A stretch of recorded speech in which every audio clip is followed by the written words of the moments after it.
bonjour. Aujourd'hui, on se penche sur la recherche d'emploi, mais avec un angle un peu différent. Et si on arrêtait de voir ça comme une demande, mais plutôt comme une offre? Une sorte de démarche commerciale, en fait. Absolument. C'est une perspective qui peut vraiment changer la donne. L'idée, issue d'une analyse des stratégies de prospection, c'est de voir comment on peut être plus efficace. D'accord. Et ça repose sur 2 points essentiels. Diversifier ses contacts et surtout, adopter une posture centrée sur l'autre, pas sur soi. Notre mission aujourd'hui, c'est donc d'extraire le meilleur de cette approche, comprendre comment trouver, contacter et puis convaincre les employeurs. Exactement. En se positionnant comme une solution. Alors, cette prospection employeur, ça sonne très marketing. Qu'est-ce que ça veut dire concrètement? Ça veut dire être proactif. Fini d'attendre, quoi. On identifie des entreprises, des personnes clés, on essaie de comprendre leurs problèmes et on se présente comme quelqu'un qui peut aider. C'est un chemin en 3 étapes, si on veut. Identifier, puis contacter et enfin convaincre. D'accord. Donc, on sort un peu du lot des candidatures classiques, c'est ça? Voilà. Et cette idée de varier les contacts, le multicanal, pourquoi est-ce si important? On pense souvent, LinkedIn, l'email et c'est tout. Oui, mais les recruteurs, les managers, ils sont partout et ils ont leurs habitudes. Si on se limite à un seul canal, on risque juste de passer à côté. Ah oui? Alors que si on combine LinkedIn pour le profil, l'email bien personnalisé, peut-être même un message court sur une messagerie pro, le téléphone pour un contact plus direct. Le téléphone, carrément. Oui, parfois ça marche très bien, ou même en personne, sur un salon. Le fait de combiner tout ça, ça peut augmenter les chances de réponse d'eux. Attendez, vous aviez un chiffre là-dessus, non? Oui, on parle d'une augmentation potentielle qui peut aller jusqu'à 300%. C'est énorme. Faut tester, voir ce qui marche le mieux pour la personne qu'on cible. 300%, d'accord, c'est énorme. Mais contacter, ça suffit pas. Comment on crée le lien une fois qu'on a le bon canal? Et c'est là qu'arrive la deuxième clé. Et pour moi, c'est vraiment la plus importante. L'approche orientée autre. Orienter autre. Oui. Avant même de penser à dire « moi je suis, moi j'ai fait », il faut chercher à comprendre l'autre, sincèrement.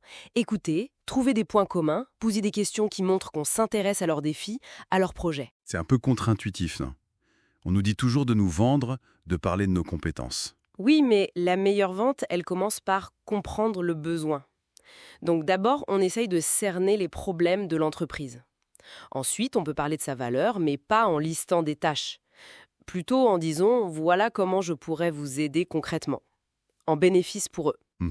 On peut utiliser des modèles comme AIDA, attention, intérêt, désir, action, mais toujours en partant de leur point de vue. Donc moins de « j'ai fait ça » et plus de « par rapport à votre objectif X, je pourrais apporter Y ». Tout à fait.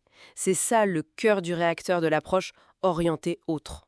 On arrête le discours centré sur soi, je suis, je cherche. Oui. Et on passe à j'ai vu votre projet.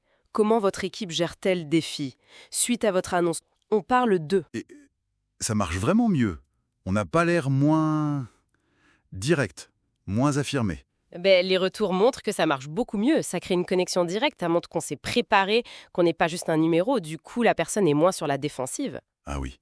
Oui, certaines études montrent que ça peut booster les réponses de 35 voire 70%. Et que c'est jusqu'à 3 fois plus efficace qu'une approche classique centrée sur soi. 3 fois plus, quand même, c'est considérable. Alors, comment on fait, très concrètement? Dans un email, par exemple. Alors, quelques pistes. Utilisez beaucoup plus vous et votre que je ou mon.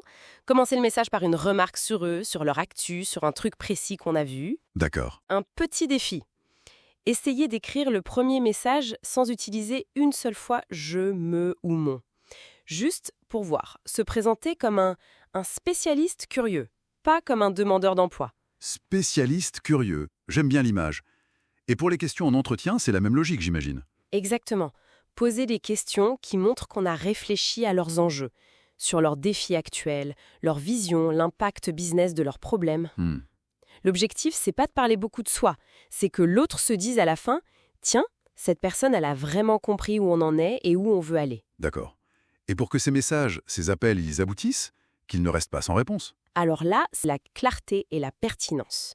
Il faut que ce soit évident pourquoi on contacte cette personne-là et avoir une demande précise, une seule, simple. Genre proposer un café rapide? Oui, ou un court appel. Proposer des créneaux, faciliter la prise de décision et toujours finir par une question ouverte. Et puis, le suivi. Ah, la suivi? Oui, systématique. Après une semaine environ, si pas de réponse. Mais de manière respectueuse, hein, idéalement par un autre canal. Sans insister lourdement.